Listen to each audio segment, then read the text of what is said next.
नमस्ते बच्चों। अपन ने पिछले वीडियो में महाद्वीपीय प्रवाह सिद्धांत अल्फ्रेड वेगनर के सिद्धांत की चर्चा की थी। अब अपन प्रवाह के संबंध में जो उन्होंने प्रमाण प्रस्तुत किए हैं उसके विषय में चर्चा करेंगे। सबसे पहले उन्होंने भौगोलिक प्रमाण दिए, जिसमें उन्होंने बताया कि आन महासागर के दोनों तटों को आपस में जोड़ा जा सकता है। आन महासागर के दोनों तटों को, जिसमें यूरोप और अफ्रीका जो इसके पूर्वी भाग हैं और पश्चिमी भाग में उत्तरी अमेरिका और दक्षिण अमेरिका, इन दोनों को आपस में जोड़ा जा सकता है। इसके संबंध में उन्होंने जिग्सा फिट एक गेम बताया, जिसमें किसी फोटो के अपन टुकड़े करके उसको वापस जोड़ते हैं, बिल्कुल वही आकृति फिर से बना लें। जैसे ताजमहल है, उसको टुकड़े करके वापस उसको जोड़ दें, ताजमहल जैसा। आपने देखा होगा इस गेम को। तो इस प्रकार के गेम की तरह सारे महाद्वीपों को एक दूसरे से जोड़ा जा सकता है। तो इसके संबंध में ये इनकी बात काफ़ी हद तक इनको जोड़ा जा सकता है, लेकिन इनमें कुछ दूरी रहेगी। दूसरा प्रमाण उन्होंने भूगर्भ शास्त्र से संबंधित दिया। इसमें पहला प्रमाण उन्होंने दिया कि उस समय जो ब्राज़ील और नाइजीरिया, यानी एक तरफ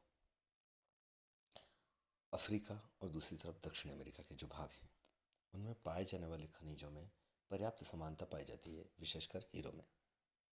दूसरा, प्राचीन पर्वतों के क्रम में वलित पर्वत, जिनमें दक्षिणी पश्चिमी अफ्रीका के केप प्रांत के वलित पर्वत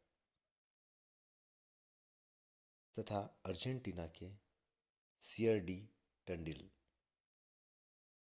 के पर्वत में पूर्ण समानता पाई जाती है। दक्षिणी अमेरिका तथा दक्षिण पश्चिम अफ्रीका में ब्राजिलाइड्स के पर्वत पूर्णतः साम्यता रखते हैं। और सबसे महत्वपूर्ण, हर्सिनियन और कैलिडोनियन पर्वत क्रम में समानता पाई जाती है। आन महासागर के दोनों तटों के पर्वत क्रम समरूपी हैं।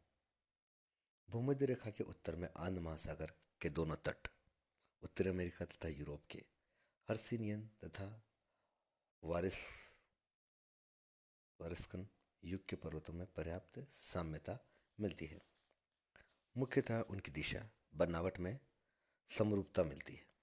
आन महासागर के पूर्वी तटीय भाग तथा उत्तरी पश्चिमी यूरोप के पश्चिमी तटीय भाग में कैलिडोनियन पर्वत श्रेणियां स्कॉटलैंड से होती हुई हर्सियन श्रेणियों की तरफ मुड़ जाती हैं तथा दक्षिणी आयरलैंड के पास मिलने का प्रयास करती हैं।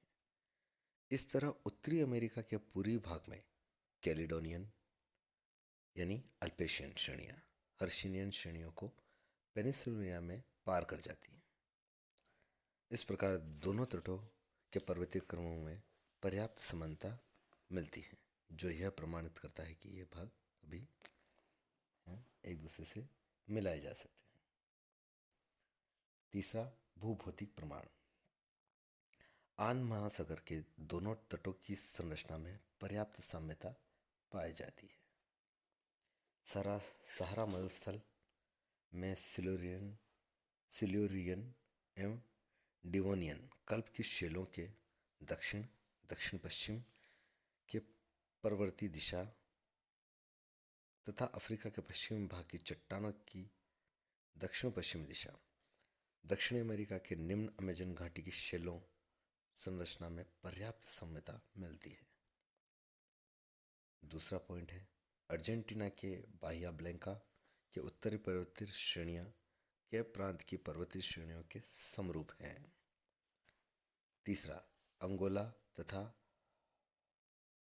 लोआंडा अफ्रीका महाद्वीप के देश के तटीय भाग तथा दक्षिणी अमेरिका के बाहिया ब्लैंका व सरजीप क्षेत्रों में समानता पाई जाती है।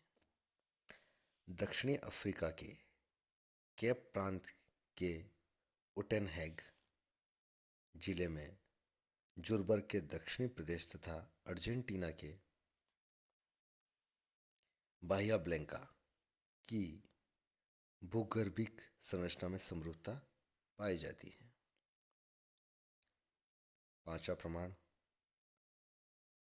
काओ कॉलवेल्ड अफ्रीका व क्लेनविलियन तथा यूरुग्वे से मिलास ब्राजील तट दक्षिणी अमेरिका में है प्रदेशों की सेल संरचना में समरूपता पाई जाती है।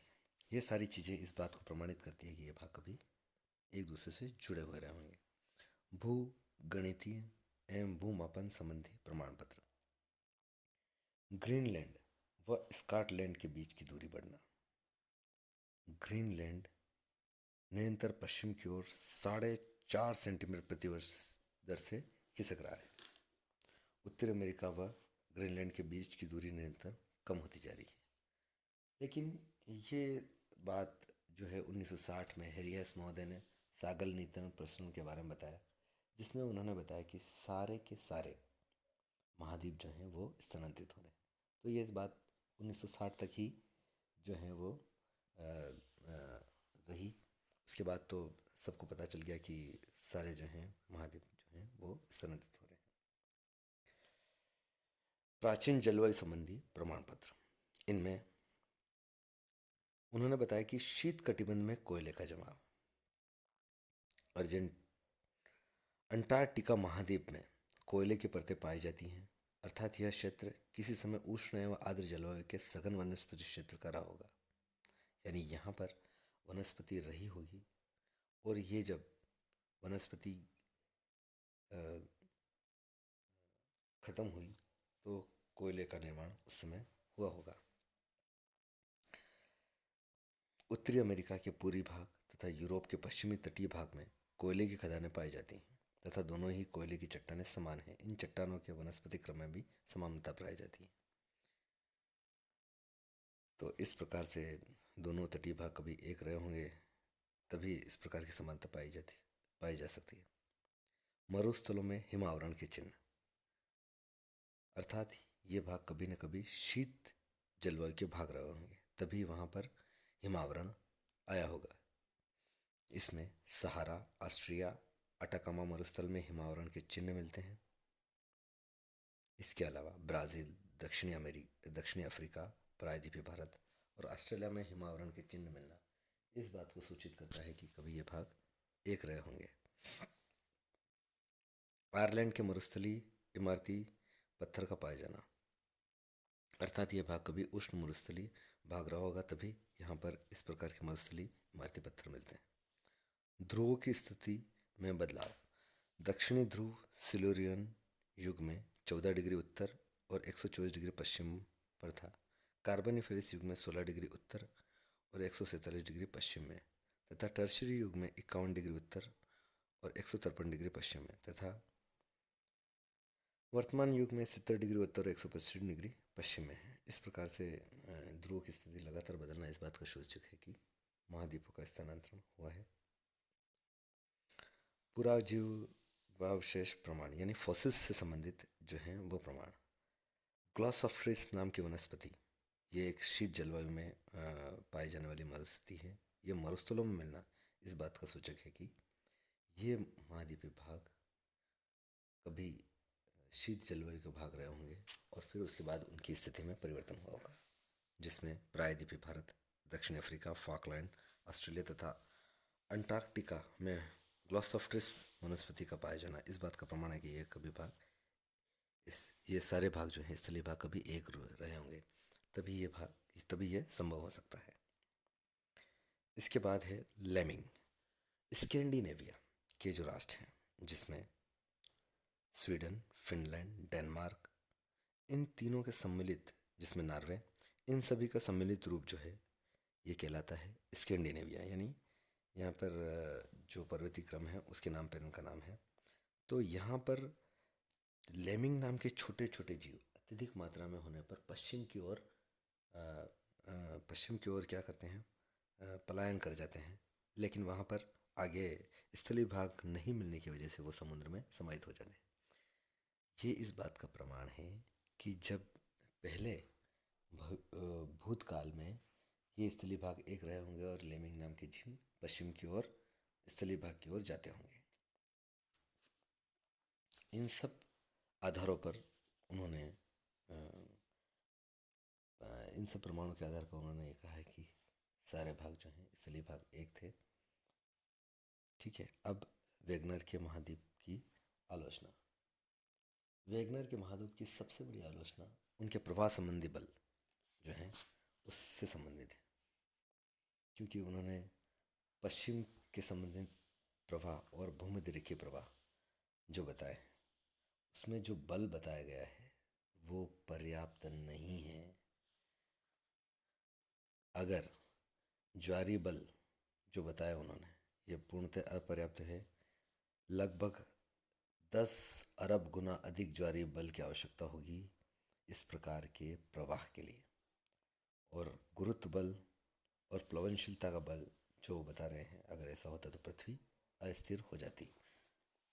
यही कारण है कि ये सबसे बड़ा विरोधाभास है। दूसरा, उन्होंने पहले ये बताया था कि सियाल जो कि महाद्वीपीय भाग हैं और ये सीमा पर निर्बाध रूप से तैर रहे हैं, यानी इस सागरी भाग के ऊपर स्थलीय भाग निर्बाध रूप से तैर रहे हैं। लेकिन उन्होंने ये बताया कि जब पश्चिम की ओर स्थानांतरण हुआ तो उत्तरी अमेरिका और दक्षिणी अमेरिका का पश्चिम की ओर स्थानांतरण के समय एकाएक अवरोध लगने से रॉकीज और एंडीज यानी उत्तरी अमेरिका और दक्षिण अमेरिका के जो पर्वत का निर्माण हुआ है वो ब्रेक लगने की वजह से हुआ। तो वो ये नहीं बता पाए कि ब्रेक किस वजह से लगा, और जब निर्बाध रूप से तैर रहे थे तो ब्रेक क्यों लगा, ये सारी चीज़ें वो नहीं बता पाए। जिक्सा फिट जो गेम है उसके अनुसार उन्होंने बताया कि आंध महासागर के दोनों तटों को आपस में मिलाया जा सकता है, लेकिन ये भी सही नहीं है। इनको पूर्ण रूप से नहीं मिलाया जा सकता, उनमें भी काफ़ी अंतर रह जाता है। लगभग 100-200 किलोमीटर का जो है अंतर रहेगा उनको पूर्ण रूप से, और भूगर्भिक संरचना जो है इनकी वो भी सभी जगह एक समान नहीं है। चौथा, महाद्वीपों के प्रवाह की तिथि और दिशा।